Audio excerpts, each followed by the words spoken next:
अस्सलाम वालेकुम, this is Faravali your story writer. कैसे आप सब ठीक ठाक है?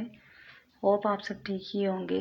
तो आज जो मैं स्टोरी आपके साथ शेयर करने वाली हूँ वो एक भीख मांग रही लड़की की है। जो मतलब एक्चुअली ये स्टोरी मैंने उसके मुंह से उसके पूछा मैंने उसको कि भाई आप यहाँ क्या कर रही हैं, ये वो।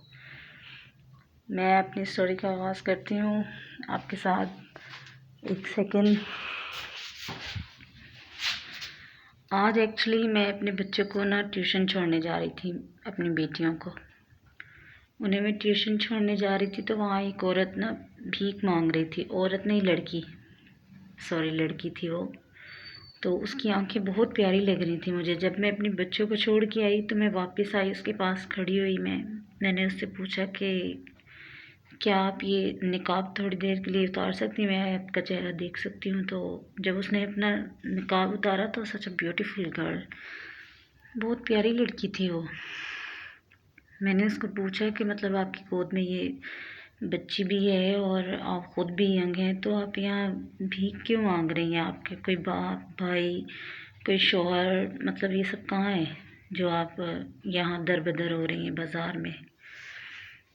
जब मैंने उससे ये सवाल किया ना तो पहले तो हैरानगी से मेरा चेहरा देख रही थी कि आज तक मुझसे कभी ये सवाल पहले किसी ने नहीं पूछा कि मैं एक जवान लड़की अपनी बच्ची को गोद में लिए यहाँ सड़क पे क्यों भीख मांग रही हूँ। तो मैंने उसको जब ये कहा ना कि तुम्हारा बाप भाई शौहर का है, तो उसने मुझे बताया, कहती है कि मतलब हमारे यहाँ कबीले में मतलब जो हमारे बड़े हैं, माँ बाप हैं, वो जैसे ही बच्ची जवान होती है ना उसको किसी के आगे 20-30 हज़ार में बेच देते हैं। तो मुझे आगे उस लड़के की मर्ज़ी होती है कि भाई वो निकाह करता है या आगे ख़ुद इस्तेमाल करके तो किसी और को मतलब आगे बेच देता है। तो कहती है हमारे माँ बाप निकाह करने के उनके पास पैसे नहीं होते, तो जैसे ही कोई लड़का 20-30 हज़ार देता है तो हमें सेल कर देते। कहती है इस लड़के ने मुझसे निकाह किया, इसने मेरे माँ बाप से मुझे ख़रीदा। तो ये नशा करता था ये लड़का। कहती है जब तक ये इंजेक्शन अपना नशे का नहीं लगाता तो इसको गुस्सा आता है, दीवारों पे ज़मीन पे अपना सर मारता है। तो अगर मैं या मेरी बेटी आगे जाती है, बढ़ते हैं इसको बचाने के लिए, तो हमें भी ये मारता है। इसके हाथ में जो चीज़ होती है ये पकड़ के मार देता है। तो मैंने पूछा तो फिर आप क्यों रह रही हैं उसके साथ? कहती है मैं रह नहीं रही, मेरी मजबूरी है कि वो घर पता नहीं किसका है, वो एक कमरा सा है, टूटी हुई छत है, टूटी हुई दीवारें हैं उसकी, लेकिन हम वहाँ पर रहते हैं। पहले तो जब मैंने ये सुना तो पहले मुझे बहुत मतलब दिल में इस तरह बुरा लग रहा था उसके लिए। कितनी प्यारी बच्ची है और आगे उसकी गोद में अपनी बच्ची और वो ऐसे ख्वार।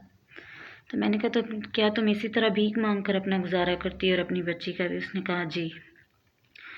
कहती है सर्दी की ठंडी रातों में भी हम लोग बाहर ही अपना गुजारा करते हैं। मैं अपनी बच्ची को ये अपना दुपट्टे से बचा बचा के उसको सर्दी से बचाती हूँ, फिर भी उसको ठंड लग जाती है तो मैं उसको दवाइयाँ ला कर देती हूँ, खाना पीना देती हूँ। ये भीख मांग कर ही मैं अपना और अपनी बच्ची का गुजारा कर रही हूँ। और बल्कि जो अपने शौहर को जो नशेई है उसका भी मैं नशा खुद अपने पैसों से पूरा करती हूँ, ये भीख मांग कर।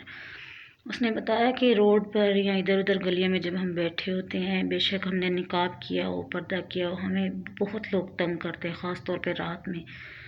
कोई आता है, कोई बदतमीज़ी करता है, कोई दुपट्टा खींचता है, कोई गंदी गंदी सी ऑफर्स करता है। तो कहती है इस गंदे माहौल में, इस आज के गंदे माशरे में जहाँ पर सारे भेड़ी हैं, इस माशरे में अपनी बच्ची के साथ अपनी इज़्ज़त की हिफाजत करना बहुत मुश्किल है।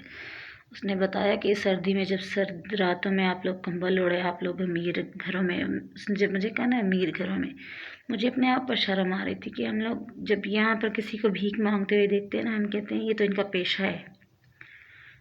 दरअसल कुछ लोगों ने ये इनको ख़राब कर दिया हुआ है वाकई अपना पेशा बनाकर। तो जो ये मजबूर लोग हैं इन लोग को भी ख़राब कर दिया इस तरह। तो हम समझते हैं सारे एक जैसे हैं। तो उसने बताया कि सर्दी में हमारे पास एक कंबल रज़ाई नहीं होती थी कि हम अपने बच्चों को सर्दी से बचाएं। बारिश के वजह से वो छतों से पानी आता है तो हम लोग अपने बच्चों को कोने में लेके बैठ जाते हैं कि मतलब कोई पानी का कतरा ठंडा इनके ऊपर गिरे नहीं, इन्हें सर्दी नहीं लग जाए।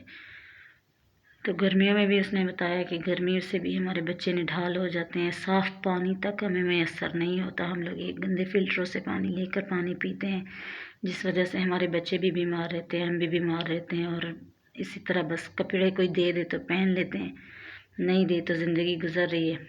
اور اسی طرح کبھی کسی کی لاش پڑی ہوئی مل جاتی ہے، کبھی کسی کی مل جاتی ہے، پتہ چلتا ہے فلانا مر گیا، فلانی مر گئی، بس یہ ہم بیکاریوں کی زندگی ہے۔